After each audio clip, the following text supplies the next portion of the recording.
नमस्कार दोस्तों, कैसे हो आप सब। आशा करती हूँ आप लोग ठीक होंगे। बहुत दिन के बाद आप सभी का स्वागत है। कहा से हम दोनों से बहुत दिन बाद मिली है। आशा के साथ आशा करती हैं।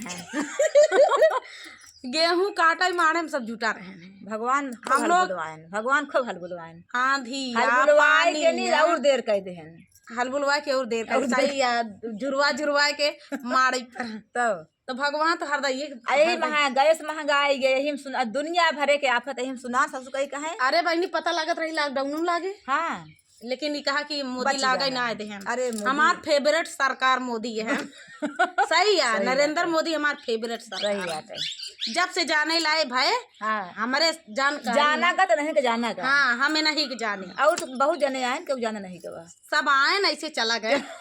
पता नहीं गली से मोदी टीका। हाँ तो चलिए मोदी कब काहे इतनी बड़ी गली मिले तो काहे नहीं करी है। उतनी बड़ी गली को बना ही ना पाए तो दिखाइए कहाँ से नहीं। चलिए आप सभी को सुनाते हैं कलसा गोठाई गीत, बहुत ही प्यारा है। एक जानती है दीदी अगर ननद घरे न आवे तब सब बेकार सब बेकार। लेकिन हमें नंदे नहीं है। तोरे ननद नहीं आई बहनी बिना ननद के कैसे घर सोहा था। तब क्या करी भगवान सही या देहन ना यहाँ था आए परिवार पट्टीदार मतलब अरे परिवार तो भर जाती है कि तब फिर टेंशन ना क्यों तो वहाँ देखा मान अपने हमारे तो भैया तीन तीन ननद देहे यहाँ भैया आ जाती तो घर भर जाते भाई भर जाबे करे। कहा मैंने जैसे जानता था तो तीन तीन थी हमारे तीन तीन ननद हमका दे दो से ननदिया बात परे लाई ले ननद तो चाहिए जे करे भाई हमारे नैहरे में है। हमारे मामा मतलब उनके मामा हैं दो भाई दो बहन रहन तो दो बहन में है बंटवारा हो गया रहन।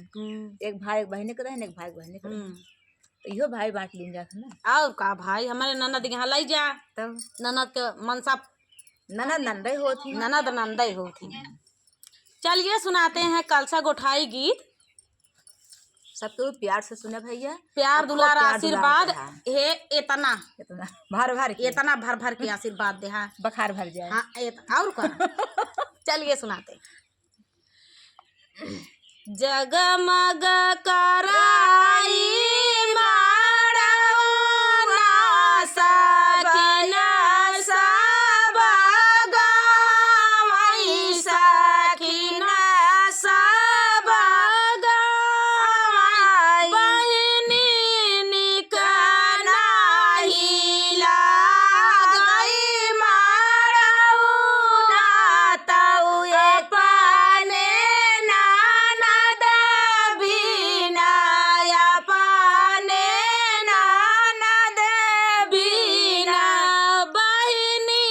अब देखा बहनी अपन ननद याद आई गई आज मड़ाई में जब बैठा जाता है ओस ना याद आए भर लेकिन दुनिया नैहर भरा रहा है।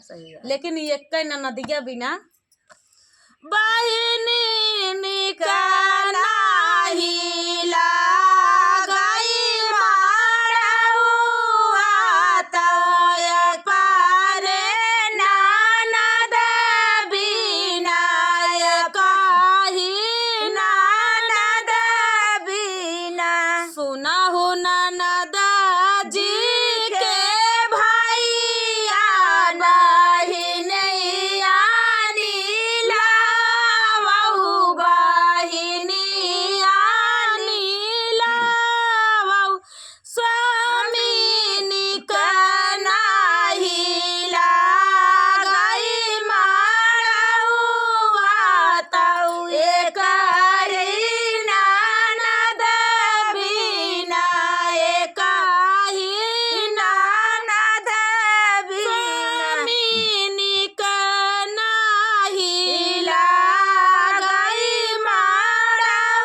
है दिन उनका। हाँ अब नंदी के दिन आ गया, आ अब गया देखा है। का होता। हाँ।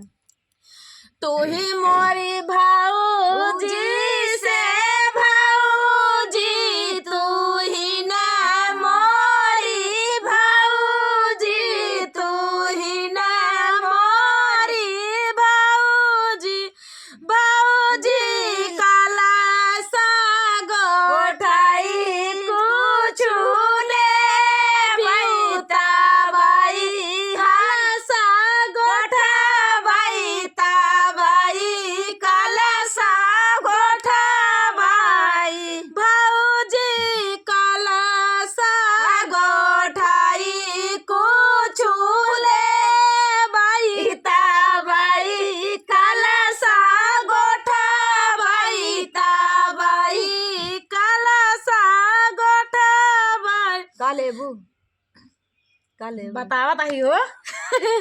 ऐसे अब बताओ तो कि का हारा ही डराई- पड़े जो डराई ना ऐसे या बताओ। डेरा शुरू हो गया। गटाई पड़ गया वही सुनो सुने गटाई पड़ गया चाहे जौन पड़ गया भैया, कोठरिया से जा हाँ। पेटरिया से निकाला, हाँ। और चाहे सोने कंगनवा दे, चाहे अब कहाँ रवा तिलरिया कंगना दे, फंगना कहाँ बात होने होने के आ नथिया दे, हार दे, अब हार के जमाना बात नहीं बा। जौने देश में पितरी सचर के कदर सोनवा के उतरियो। हाँ तो बात सही कहा दिया।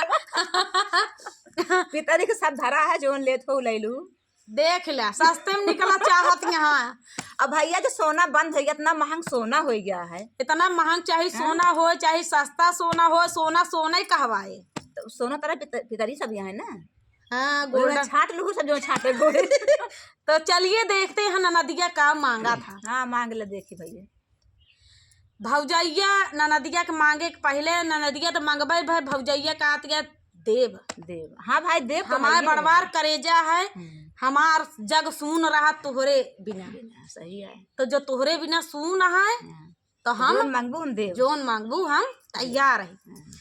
तो हो कता दे बाई ननदी चुनारी, ना दोइया काशी काली, ना दोइया काशी काली, ननदी भाई ने का सुटावा सियाऊ बाई, काला सा हमारा गोठाऊ, काला सा हमारा गोठाऊ, ननदी भाई ने का सुटावा सियाऊ बाई, काला सा हमारा गोठाऊ, काला सा हमारा गोठाऊ।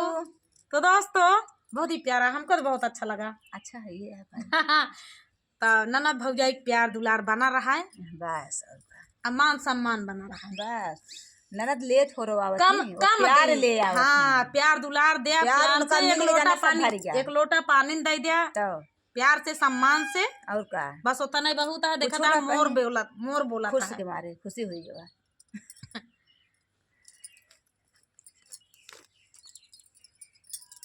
चलिए दोस्तों मिलते हैं नेक्स्ट वीडियो में। गीत कैसा लगा कमेंट में जरूर बताना। गीत गाने में बहुत ज़्यादा मेहनत होती है, तो हमारी मेहनत को आप लोग समझिएगा, और हमारे दर्द को आप लोग समझिएगा।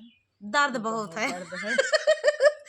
दर्द बहुत ज्यादा है। आप लोग जब प्यार दुलार देंगे तभी जख्म भरेगा, कभी जख्म खत्म होगा। खत्म क्या भरेगा।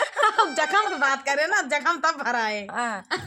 तो भैया खूब प्यार दुलार दे जाने से नहीं कि देखा था इतना मेहनत करे पड़ता है, गर्मी पड़ती है, तो सपोर्ट कर जा सबके हुए। मोर बहुत तेज तेज बोला था हमारे यहाँ। तो चलिए दोस्तों मिलते हैं नेक्स्ट वीडियो में, तब तक के लिए नमस्कार।